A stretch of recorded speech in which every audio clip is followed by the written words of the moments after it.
반갑습니다. 모두다행정사 송범석 대표입니다. 오늘은 조금 다른 이야기를 해보려고 하는데요. 음주운전, 우리나라에서는 얼마나 처벌받는지 많이 알고 계실 텐데요. 다른 나라는 어떨까요? 오늘은 전 세계의 나라별 음주운전 처벌 기준을 한 번씩 훑어보겠습니다. 보시다 보면 한 가지 공통점이 보이실 건데요. 먼저 가장 가까운 나라 일본입니다. 일본의 음주운전 단속 기준은 혈중 알코올 농도 0.030%입니다. 우리나라와 같은 기준이죠. 그런데 이 기준이 원래부터 이렇게 엄격했던 게 아니었습니다. 2001년에 일본은 형법을 개정하면서 음주운전 사망사고 최대 형량을 징역 5년에서 15년으로 대폭 올렸습니다. 벌금도 6배나 올렸고요. 그 이후에 이렇게 바뀌었습니다. 2000년에 1276건이었던 음주운전 사망사고가 2022년에는 120건으로 줄었습니다. 22년 동안 90% 이상 감소한 거죠. 그리고 2007년에는 한 가지를 더 추가했습니다. 운전자만 처벌하는 게 아니라 동승자, 차량 제공자, 술을 제공한 사람까지 처벌하는 조항을 만들었습니다. 나는 운전 안 했으니까 괜찮겠지가 안 통하는 거죠.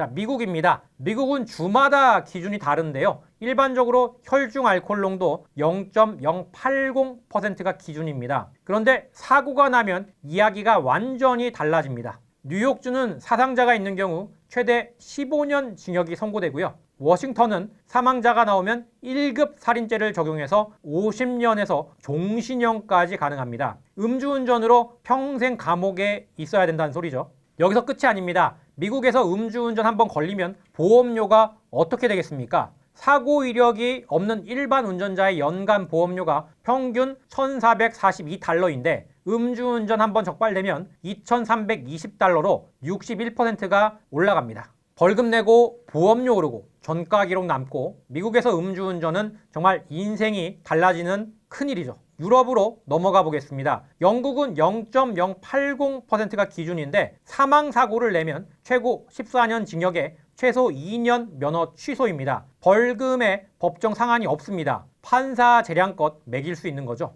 프랑스는 단속 기준이 0.050%인데요. 그런데 수치 구간별로 처벌이 나뉩니다. 0.050%에서 0.079% 사이라면 최대 벌금이 135유로, 우리 돈으로 약 20만 원 수준인데요. 그런데 0.080%를 넘는 순간 달라집니다. 최대 678만 원의 벌금 또는 징역 2년, 재범이면 벌금이 2배로 올라가고 징역 4년까지 선고가 됩니다. 사망사고가 나면 최대 7년 징역에 벌금 1억 5천만 원 수준입니다. 독일은 어떨까요?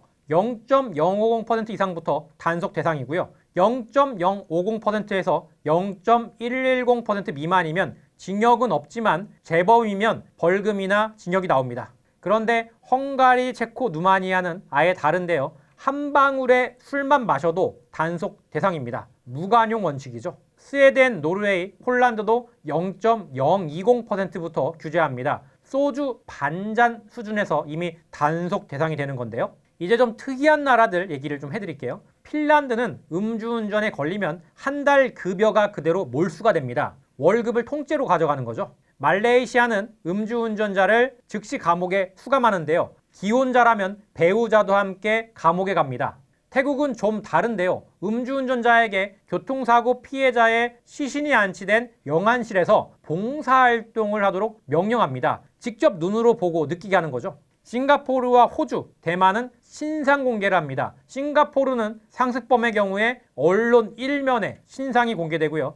호주는 음주운전 적발 시에 운전자 이름, 나이, 자동차 번호판, 혈중 알코올 농도를 신문에 공개합니다. 대만은 10년 사이 2번 이상 걸리면 교통국 홈페이지에 이름과 얼굴 사진이 올라갑니다. 뉴질랜드는 또 다른데요. 음주운전으로 적발되면 그 자리에서 차를 매각하고 벌금을 제하고 나머지 돈만 돌려줍니다. 차가 바로 없어지는 거죠. 거기다 1년간 차량 등록도 금지합니다. 브라질은 더 하는데요. 음주 교통사고를 일으키면 살인죄까지 적용됩니다. 칠레는 혈중 알코올 농도 0.080% 이상을 만취 운전으로 별도 분류하는데 사상자가 나오면 최고 10년 징역에 면허 취득이 영구 결격입니다. 평생 운전을 못하게 되는 거죠. 이 나라들을 보면서 어떤 생각이 드셨습니까? 각 나라마다 처벌 방식은 다르지만 공통적으로 향하는 방향은 같습니다. 음주운전에 대한 처벌은 계속 강해지고 있죠. 일본의 사례가 가장 명확하게 보여줍니다. 처벌을 강화하고 나서 사망사고가 90% 이상 줄었습니다. 22년 만에요. 우리나라도 2019년 윤창호법 이후 음주운전 처벌 기준을 강화했습니다. 전 세계적인 흐름이죠. 13년 동안 이 일을 하면서 제가 느낀 것이 있는데요. 상담하러 오시는 분들 대부분이 처벌 이후에야 음주운전의 무게를 실감하십니다. 그 전에는 설마 나는 괜찮겠지, 잠깐인데 뭐, 이런 생각들이 있었다고 하세요. 실제로.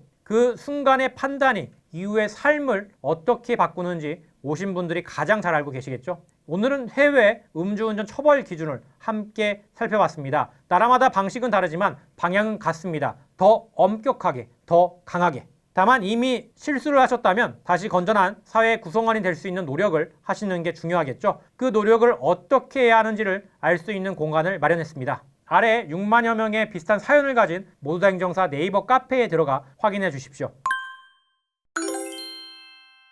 한편 모두다 행정사 네이버 카페에서는 AI 기반 형량 예측 서비스를 무료로 제공하고 있습니다. 지난 13년간 쌓인 실제 사건 데이터와 검찰의 구형 패턴, 법원의 선고 흐름을 GPT에게 학습시켰습니다. 그래서 사건 정보를 입력하면 벌금 가능 구간, 약식이냐, 구공판이냐, 실형 가능성, 그리고 지금 단계에서 반드시 준비해야 할 핵심 포인트까지 한 번에 확인하실 수가 있고요. 인터넷 추측이나 단편적인 사례 말고 빅데이터를 기준으로 내 사건이 지금 어디쯤 와 있는지 한번 점검해 보시길 바랍니다.